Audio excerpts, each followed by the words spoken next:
Hello community! Ovih dana stigli su novi Xiaomi Redmi telefoni na testiranje, Note 14 i Note 14 Pro. Kako bih dokazao da su izuzetno laki za korišćenje i podjednako dobri telefoni, kako za mlade, tako i za starije osobe, dao sam ih na korišćenje svojim roditeljima. Roditelji. Oni se često zaobilaze kao ciljna grupa prilikom dizajniranja telefona, za ne, a opet i oni umeju da imaju svoje posebne zahteve kada su u pitanju pametni telefoni. Pa hajde da vidimo šta su imali da kažu o svojim novim telefonima, nakon svega mesec dana sa njima.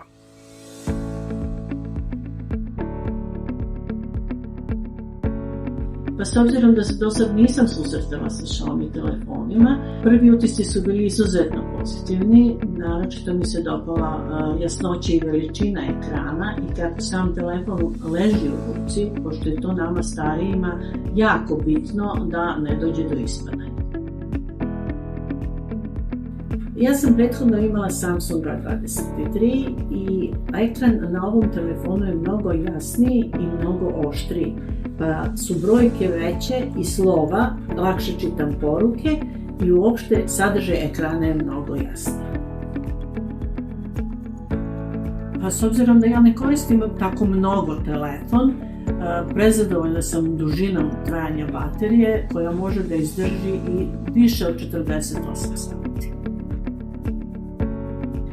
Pa s ovom kamerom sam izuzetno zadovoljna u odnosu na prethodni telefon. Pošto su slike vrlo jasne, ja ne tražim puno od kamere. Meni je bitno da ja uslikam moje životinje, moje cveće, moje unučiće i da se sa tim vrlo jasnim slikama hvalim svojim drugaricama. Pa s obzirom na svoje godine i da sve to malo teže ide, prosto me je iznenadilo koliko nisam imala poteškoća da pređem na taj novi telefon. Sve je bilo prilično jasno i razumljivo.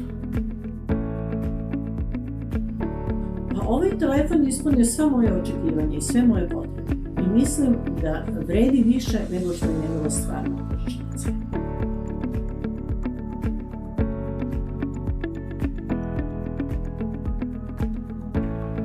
A neko ko je koristio ranije model Redmi Note 8, dopada mi se zadržan oblik, materijali iskorišćeni u izradi i deluje čvršće i sigurnije u ruci i posebno mi se dopada što je ugrađena zaštita ekrana.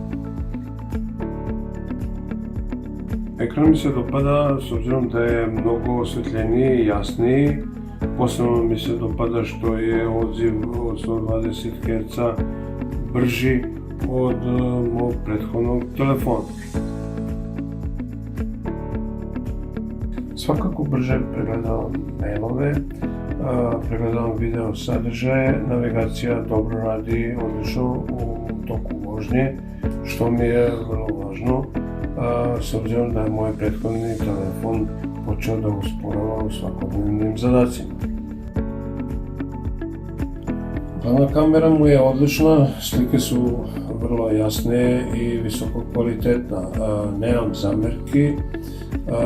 Širokougalna kamera je vrlo uznapredovala, što je meni vrlo bitno kao građevinskom inženjeru prilikom snimanja izvedenih radova.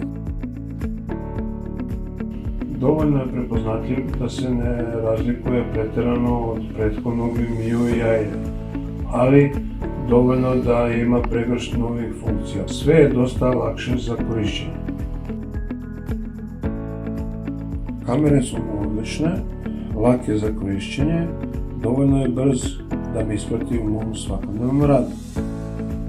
I eto, čuli ste sve direktno iz usta mojih roditelja. Ovi telefoni su fenomenalan izbor za svakoga. Nisu komplikovani za korišćenje, a opet pružuju mnogo toga, pogotovo uzimajući u obzir njihovu pristupačnu cenu. Hvala Xiaomi community koji nam je omogućio ovu recenziju, a mi vidimo se u sledećem izdanju.